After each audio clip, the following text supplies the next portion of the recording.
Jadi sejak tahun 2004 kami mungkin belasan sampai puluhan kali ke Rawagede mengenal semua korban, keluarga korban, sehingga data itu sangat lengkap. Rawagede masih menimbulkan rasa tidak nyaman bagi negara Belanda 64 tahun setelah pembantaian di desa di Kerawang, Jawa Barat yang kini disebut Balongsari. Van Rawagede het bloedbad van 1947 kunnen afsluiten. Een tragedie als deze kun je nooit in geld uitdrukken. De nabestaanden die in de procedure... Yang menurut putusan pengadilan itu adalah warga Belanda. Yang ketika kejadian itu dianggap sebagai warga Belanda. Itu putusan ya, dari baca dari teksnya bahwa sebagai salah satu fakta bahwa itu adalah warga Belanda pada saat kejadian. Nah, jadi inilah sekarang tadi yang saya sampaikan dalam bahasa Inggris, dilema untuk dia kalau mengakui kemerdekaan Indonesia secara yuridis 17 Agustus tahun 45, ini konsekuensinya besar. Kita sama-sama tahu.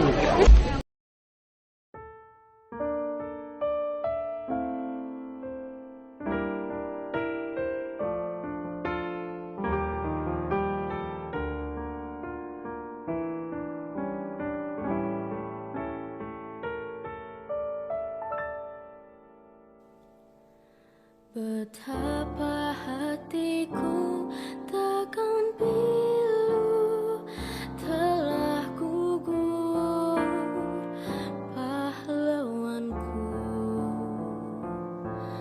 Betapa hatiku takkan sedih hamba ditinggal sendiri. Siapakah kini pelipur lara non setia dan perwira? Siapakah kini pahlawan hati pembela bangsa? Itu gara-gara Pak Lukas mampir di sini hari Senin bergabung dengan Markas Gabungan Pejuang, tapi jam 1 berangkat lagi dengan anak buah Ki Nur Ali Hizbullah di sini, bawa ke Bekasi ke Pabayuran jalan kaki sampai Bekasi jam 9 malam. Itulah yang dilantik Hizbullah anak buah Ki Nur Ali, ada pesantri-santri itu jadi batalion Taji Malela yang sekarang di Bantar Gebang. Nah, itulah Taji Malela, batalion yang diangkat oleh Pak Lukas. Pak Lukas jadi komandannya. Dan mohon maaf, waktu jam 10 itulah bangsa kita jadi mata. Katanya ada Pak Lukas itu naik sepeda ke Karawang, ke markas Belanda. Markas Belanda yang sekarang di belakang kantor pos yang jadi asrama polisi. Nah, itu asli, itu markas Belanda. Sampai di sana lapor, Bapak Lukas dicari kemana-mana, ada di Rawagede. Bayangkan, malam 9 ini 300 militer Belanda mengurung letter O Rawagede tadi yang dikatakan dalam sajak 300 militer malam-malam sudah dikurung kampung ini gara-gara mencari seseorang. Mulai subuh dia gimana? Karena nggak kenal Pak Lukas waktu itu usia 24 tahun. Jadi mulai subuh kelompok ini 15 orang Belanda, kelompok sana 20, ada 20, digedorin rumah. Suruh keluar laki-laki. Ya di Mas Andang tahu, Belanda ngumpet. Kalau nggak dibuka rumah dibakar. Tapi yang keluar semua laki-laki hanya usia 15 tahun ke atas. Dijajarkan 10 rumah ada 30. Ditanya, di mana Pak Lukas? Walaupun tahu bilang tidak tahu. Di mana markas pejuang sini? Karena jadi sasaran. Tidak tahu, langsung pembantaian. Di sini bukan perang. Pembantaian gara-gara mencari seseorang. Bayangkan sekali 30, 40 dalam satu kelompoknya.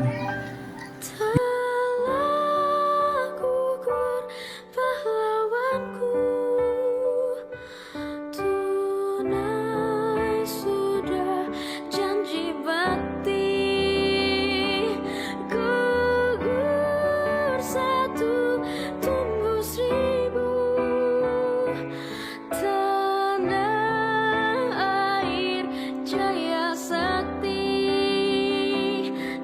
terjadi deh. Seperempat jam kemudian datang Belanda 3, menggedor rumah itu nggak keluar-keluar. Akhirnya rumah itu dibakar.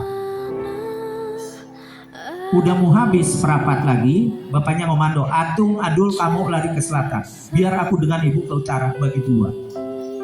Begitu roboh bagi dua, yang dikejar bapaknya dulu.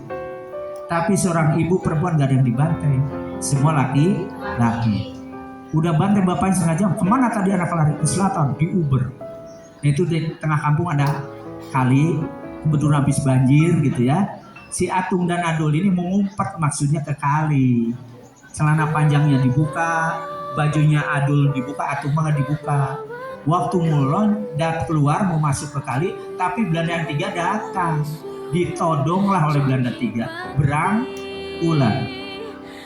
Setelah berangkulan pinggir kali dibantai. Seperempat jam setelah keluar darahnya banyak habis, dihanyutkan ke kali yang sedang deras. Tapi apa yang terjadi deh?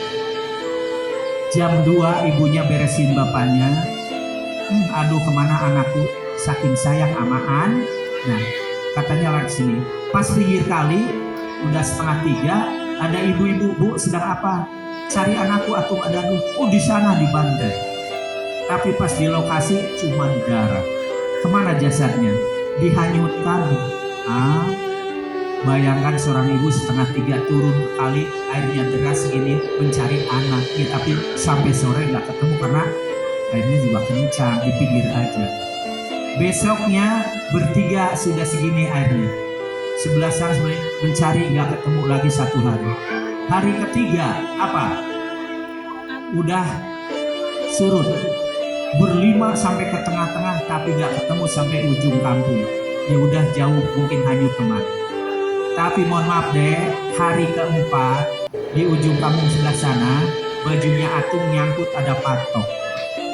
Bayangkan di air ngambang bengkak 4 hari. Ada berita Atung ada di sana. Datang ke sana orang banyak rombongan. Pas diangkat apa? Atung dan Adul masih berpelukan. Pipi kanan Atung, pipi kiri Adul masih nempel. Itulah kakak beradik dibantai 4 hari di kali. Bayangkan. Ya mohon maaf. Ini Bapak menciptakan monumen, itulah Bapak menciptakan patung seorang ibu merangkul 2 anak. Itu yang di atas tuh yang kuning, Ibu Martem, si Atung sama si Adul. Gitu. Nah dulu makam ini deh, dulu di rumah masing-masing. Ibuku menggali kuburan, menggali itu teh sendiri pakai bedong, pakai golong. Uangku menggali pakai bedong, pakai golong. Ini masing-masing suaminya digali oleh istrinya. Ada yang satu rumah 3, ya bapaknya 1, anaknya 2, 3 bersendirian juga. Gak ada yang bantuin.